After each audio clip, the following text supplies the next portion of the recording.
അറസ്റ്റിലായ യുവതിയെ പീഡിപ്പിച്ചു. മേലുദ്യോഗസ്ഥനെതിരെ ഗുരുതര ആരോപണവുമായി സിഐയുടെ ആത്മഹത്യാക്കുറിപ്പ്. Cherpulassery station house officer Kozhikode Thottilpalam സ്വദേശി ബിനു തോമസ് ജീവനൊടുക്കിയ സംഭവത്തിൽ നിർണായക വഴിത്തിരിവ്. നവംബർ 15-ന് പോലീസ് ക്വാർട്ടേഴ്സിലെ ഫാനിൽ തൂങ്ങിമരിച്ച നിലയിൽ കണ്ടെത്തിയ അദ്ദേഹത്തിന്റെ മരണകാരണം വ്യക്തമാക്കുന്ന ആത്മഹത്യാക്കുറിപ്പ് പുറത്തുവന്നു. മേലുദ്യോഗസ്ഥന്റെ പീഡന ശ്രമങ്ങളെക്കുറിച്ചും ഭീഷണികളെക്കുറിച്ചുമുള്ള ഞെട്ടിക്കുന്ന വിവരങ്ങളാണ് 32 പേജുള്ള കുറിപ്പിലുള്ളതെന്നാണ് റിപ്പോർട്ട്. 2014-ൽ പാലക്കാട് സർവീസിലിരിക്കെ നടന്ന കാര്യങ്ങളാണ് കത്തിലുള്ളത്.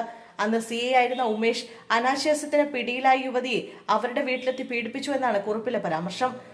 അമ്മയും 2 മക്കളുമുള്ള വീട്ടിൽ സന്ധ്യാനേരത്തെത്തിയായിരുന്നു പോലീസ് ഉദ്യോഗസ്ഥന്റെ അതിക്രമമെന്നും കത്തിൽ ആരോപിക്കുന്നു.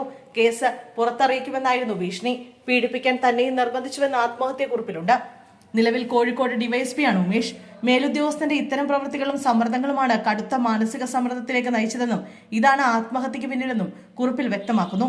ആത്മഹത്യക്ക് പിന്നാലെ കണ്ടെത്തിയ കുറിപ്പിലെ വിവരങ്ങൾ പോലീസ് ഉദ്യോഗസ്ഥർ മനഃപൂർവ്വം മറച്ചുവെക്കാൻ ശ്രമിച്ചതായി ആരോപണം ഉയർന്നിരുന്നു.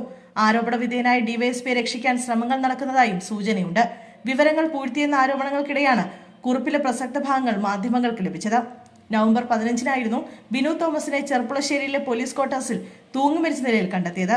ഡ്യൂട്ടിക്കിടെ വിശ്രമിക്കാൻ ക്വാർട്ടേഴ്സിൽ പോയ ബിനു തോമസ് മടങ്ങി വരാത്തതിനെ തുടർന്ന് നടത്തിയ അന്വേഷണത്തിലാണ് മരിച്ച നിലയിൽ കണ്ടെത്തിയത്.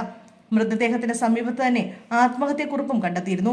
32 പേജ് വരുന്ന ആത്മഹത്യാക്കുറിപ്പിൽ കുടുംബ പ്രശ്നങ്ങളാണ് മരണകാരണമെന്ന നിലയിലായിരുന്നു പുറത്തുവന്ന റിപ്പോർട്ട്. ഇതിന് പിന്നാലെയാണ് ജോലിയിലെ പ്രശ്നങ്ങൾ ഉൾപ്പെടെയുള്ള കൂടുതൽ വിവരങ്ങൾ പുറത്തുവരുന്നത്.